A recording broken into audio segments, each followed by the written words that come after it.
Welcome to TV Toastmasters. I'm Beth Genly, your host for this segment, and have I got a treat for you tonight.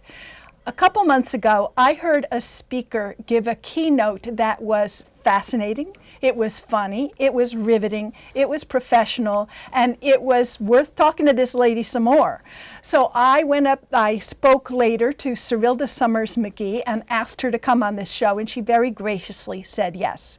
She has an incredibly impressive resume, which I'm not going to list all the pieces, but I do want to mention that most recently she was Chief Human Resources Officer for the city of Portland and left that to found her own company called Workplace Change. Serilda Summers-McGee, welcome to the show. Thank you so much, Beth, for having me today. I'm really glad you're here. And I want to hear a little bit more about your background and what led you to human resources as your jam. Absolutely. So my background, I was actually a biology teacher for a little while, for a very brief stint. Until I figured that was not the place for me. And then I went into higher education, where I was a recruiter for universities. I worked at financial aid. But during that journey towards becoming a dean of students, which was my goal, my career goal at that time, I kept getting into trouble, if you will. Saying the wrong thing, questions about my afro. Back then I used to have a really big afro. Or just, going to human resources and asking, under these circumstances, what is supposed to happen? And I walked away from HR feeling disenchanted, feeling like there has to be a better way. And that really was the impetus for me going into the field. I'm like, I could either sit back here and complain that I'm not getting what I need. And by the way, if you have a job and you work for an employer, you're going to need some human resources support at some point in time. So I said, I'm going to go into the field myself. I'm going to learn the industry. I'm going to learn what it means to be a high-functioning, value-adding human resources executive, and that's what I'm going to do. And so I went to Willamette University. I got an MBA, and then so there began my journey of really understanding, how to optimize the most expensive asset in an organization, which is their human capital, the bodies, the human beings that make their organizations better and that innovates them, right? Like, how do I get those folks to be the best versions of themselves in the workplace? And whose job is it anyway? Well, it's everyone's job, particularly anyone who's a manager or a supervisor, but it is especially human resources job to figure out what they need and the systems available to them and how to make them feel celebrated and how to also hold them accountable. So I'm like, that's where I'm supposed to be. HR is for me. And after that, once I got into human resources, I stopped getting into trouble. Or you made your own trouble, perhaps. Exactly. I revolutionized it. I'm like, come on, gang. Just because I'm saying the same thing that other folks are saying, but because I'm saying it in the skin that I'm in, because I'm saying it with, a red dress on or, large afro, it's coming across as me being aggressive. And that was mostly why I was getting into trouble, being aggressive. And I'm like, well, I feel like I wasn't being aggressive. I feel like I was just explaining to someone what my perspective was in this situation, or approaching them to see how can we get to the other side of this conflict. But my presence alone is just perceived as aggression. And human resources would take that complaint and run with it. And I just was like, there's got to be a better way. So once I got into HR, I honestly believe that I was able to start influencing that community of professionals to think about the people who were being complained about differently, right? Like, can you just see their human side as well? Not to say that, people who looked like me never got into trouble. Like, some people legit got into trouble. Right. But there were other things that were just microaggression-y, right? Just implicit and explicit biases. So that's kind of, how I fell in love with human resources. That is. I love that, and I have like 5 directions I want to go. But let's start with this. Let's back up before anybody gets belonging or not belonging, Right. I have heard so many freaking times, Right. we can't find a person of color to fill this position, or the reason we don't have any people of color filling these upper level positions is because we can't find anybody qualified. And I know that's baloney. You know it's baloney. Yes. But what do they do about it? What do they do to get out of the baloney and go somewhere else? Well, you know, this is a cool conversation. Thank you for allowing me to have this conversation. Yeah. Here's what I would say. It is baloney. I think that a lot of people have these epiphanies, these aha moments of like, I want to diversify my organization. I want for us to go from a racially homogenous environment to one that has more racial depth and breadth to the folks who are here in the organization. And then they make that decision, you know, arguably a little late. And then all of a sudden they think, now that I'm open to having people from different walks of life come and be a part of my community, they're just going to appear.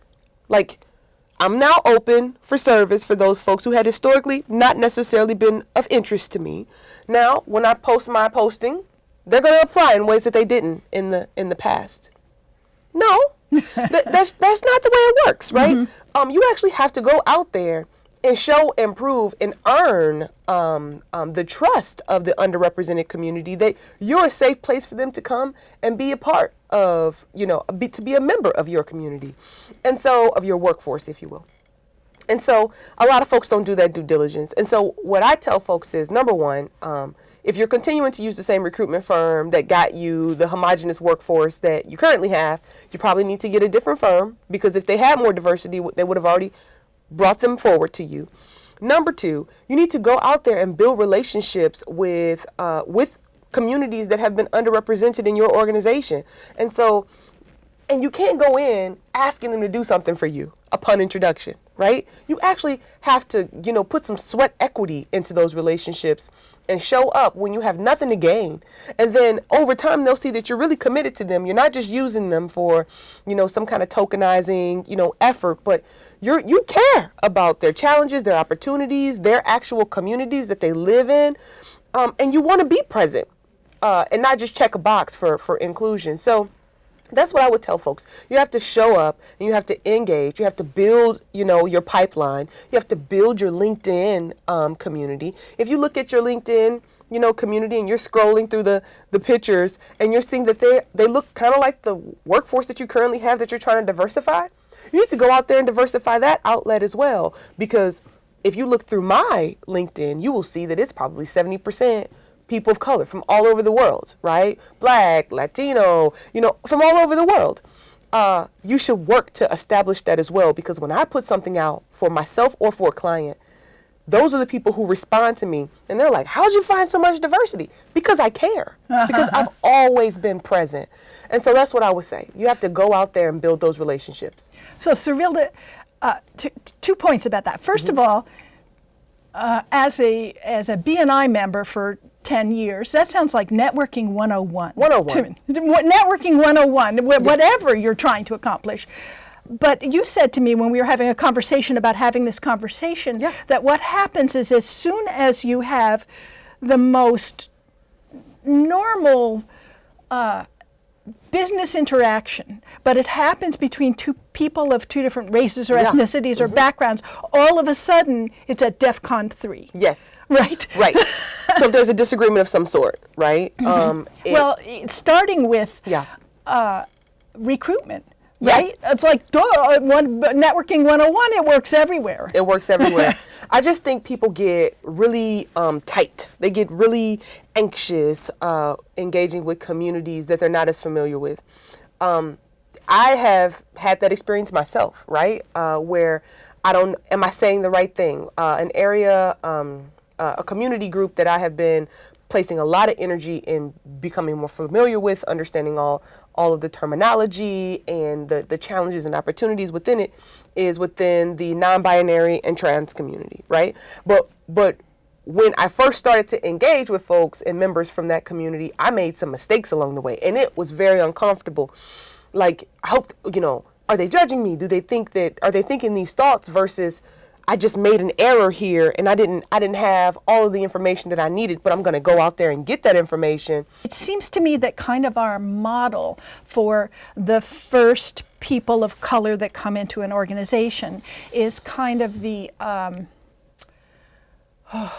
trying to cite a movie and I've forgotten the name of it, but the women in NASA who were the computers there, right? So they were pioneers. They stood up against all kinds of nastiness, and they powered through, and they put up with a lot. They did. And it seems like that's kind of the model, is you need some kind of hero or some kind of super person to do that.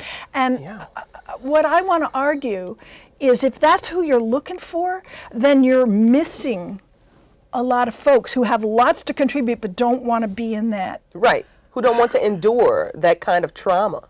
Right. Or be that kind of hero. I mean, but to even be that kind of hero, you're still enduring trauma. Yeah. Like in those movies, those women went home traumatized, stressed, you know, very stressed with their family and their babies. And it impacted, I mean, they didn't go that deep, but I know as a you know, a executive female of color, that a lot of people see you as a hero, but you go home and it is impacting your health. It is impacting your physical, spiritual, psychological state, and it is a lot to endure.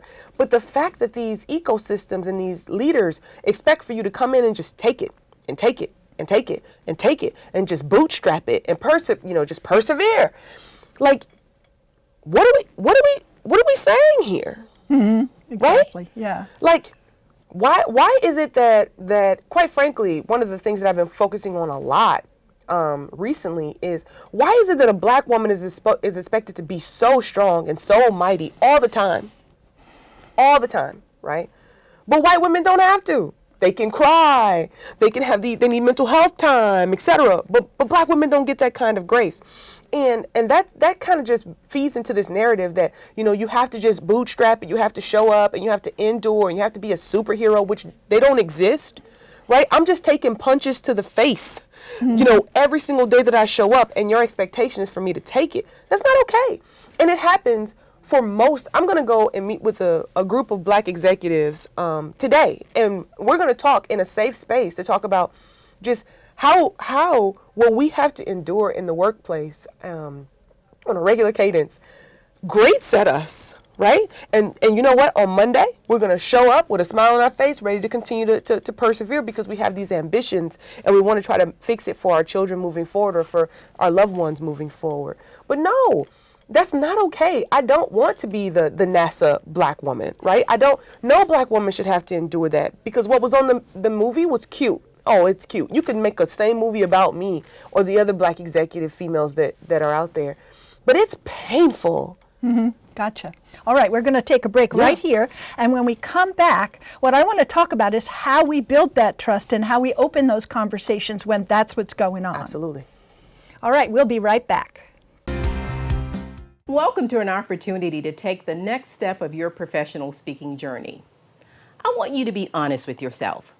Have you ever wished you were a star in a television show or at an event where the media is interviewing bystanders and you are wanting to be picked to give your opinion of the event? Or even in the smallest sense, you're at a sports game and secretly hope that your smiling face would appear on that big jumbo screen TV? But the jumbo screen always finds the fans with the painted faces. And you think to yourself, maybe next time. Well, what if I can offer you a chance to be on TV? Would you take it? That is what I want to offer you now. I'm Dottie Love, Associate TV Producer and Director. Toastmasters International is one of the largest organizations whose mission is to help improve your speaking skills. And District 7 is expanding your opportunities to do speaking via television. We have 4 fully equipped television studios and TV Toastmaster broadcasts to over 500,000 homes, plus a YouTube channel. Who knew? We want to invite you to take advantage of using media and television, either in front or behind the scenes. Let me share a few options that you have. First, you can be a guest on a show. Highlight your business or hobby or your community interest. Anything you're passionate about. Be a featured guest. Secondly, you can train to be a host on an ongoing TV segment. We will train you for that. Third, what about creating your own talk show? We will train you for that as well and give you access to a community media studio to do just that. Or lastly, be behind the scenes, either running a camera or editing shows. You decide which avenue is best for you, and our TV Toastmasters team will help you to navigate to get the most out of your media experience. Personally, I've done them all. I started as a guest, went to hosting, up to directing my own TV show. I don't tell you this to impress you. I tell you this to impress upon you that your personal growth with Toastmasters is directly related to what you take advantage of. And I encourage you to be bold in looking for opportunities to stretch and grow. If this intrigues you, or if you have club members who you think that might be interested in this, please contact us here at TV Toastmasters.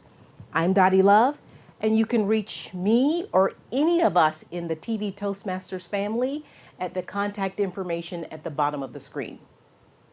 You can also find us on the web.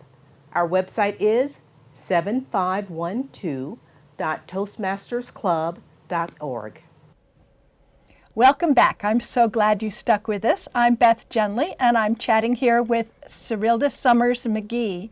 And Serilda, right before the break, you were talking about how women who are pioneering, or men, people of a non-dominant culture in a dominant culture environment, and how stressful that is. Yes. And so what I wanted to do was take it from the point of view of a business that has committed to creating increasing diversity, who now has this issue where people are experiencing significant stress. Yes.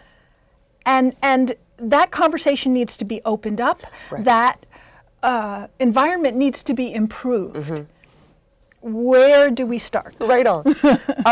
So that's a great question to ask, because the trauma happens kind of on a day-to-day rhythm. Like you're showing up, and you're in the skin that you're in, and you're having these micro experiences.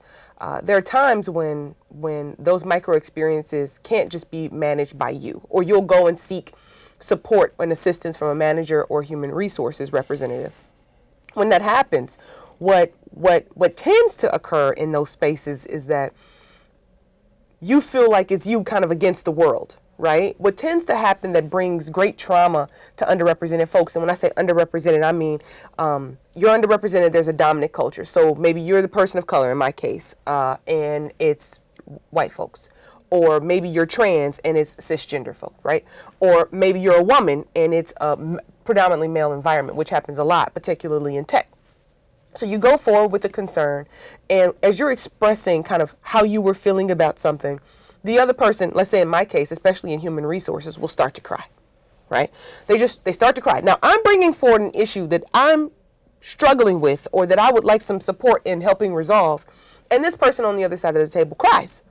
Well, now when they cry, all of a sudden the attention is on, oh, she didn't mean it that way, or, this shouldn't be a big deal, and we're coddling this person that's crying, but I am the person who was aggrieved, and, how am I made to feel under these circumstances? I definitely am not made to feel safe. And so under those circumstances, the manager, and I coach people on this, right? The manager can't just, be reactionary to the immediate stimulus that you want to stop from occurring, right? This person's crying. I was not socialized to cry. So I'm not going to cry, right? So now one of us is crying and one of us is not. One of us is standing firm and looking confident, and the other person is kind of breaking down. I didn't intend it that way. I can't believe that this person. And then the tables turn. And now I am the person who is, being bad, being negative. The manager under these circumstances has to be responsive to the person who is crying. But I think the response needs to be not for me to join forces with you and agree with you. It is instead to say, let's pause this conversation and I want you to gather yourself. If you want us to reschedule it, that's fine. If you just need a few minutes, you let me know. And we're going to come back together and we're going to figure out how to proceed so that we can resolve this thing before us, right? That way that you can be impartial versus, oh, I'm so sorry that, I know that no, I'm not going to get a fair shake here. And when those fair shakes don't happen, they just build up, right? It erodes trust. I'm likely never going to come back and have a conversation with you, manager. The person on the other side of the table, I definitely don't trust you, and I think that you're being rather manipulative, right? And now I am hyper cautious. I feel like there is a, maybe I'm being watched more closely. Maybe now I'm seen as, the aggressor under these circumstances, when in reality, I was the person looking for support. And it just builds up over time. Like, that's just one incident or instance to highlight. But it manifests in microaggressions in meetings, right? Where, who gets to talk and who doesn't. There's so many executives who are like, oh, we are beyond, everyone here is an executive. Everyone here is making $150,000, $200,000 a year. There shouldn't be any of these dynamics. I'm sorry. Right. That's still happening. Right. Who do you listen to, CEO? Who do you chastise publicly, CEO? Who do you, ridicule or critique aggressively? Who gets more airtime? Who doesn't? Who goes to dinner with you? Who plays golf with you? And who goes fishing with you? Yeah. Let's just go down the list. Yeah. And then if you don't think that we're tracking those instances, you're wrong. Right? And every single one of those instances when, me as the underrepresented person, I know that there's an inside joke happening with the power brokers, right? It's not just the CEO who's a power player. Usually it's the CFO who's also a power player, or the COO or, right? And there's like a little triad of just power. And they have their couple people that they're connected to. Now, if I'm on the outs, I'm going to see and read into, oftentimes, sometimes accurately, sometimes really inaccurately, how you see me, how you value me, what's going on here.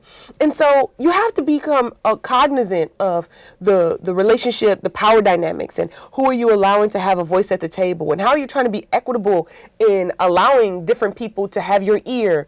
Those things add up over time, right? It's not as explicit as, to the point that you made about the scientists who got the people on the moon.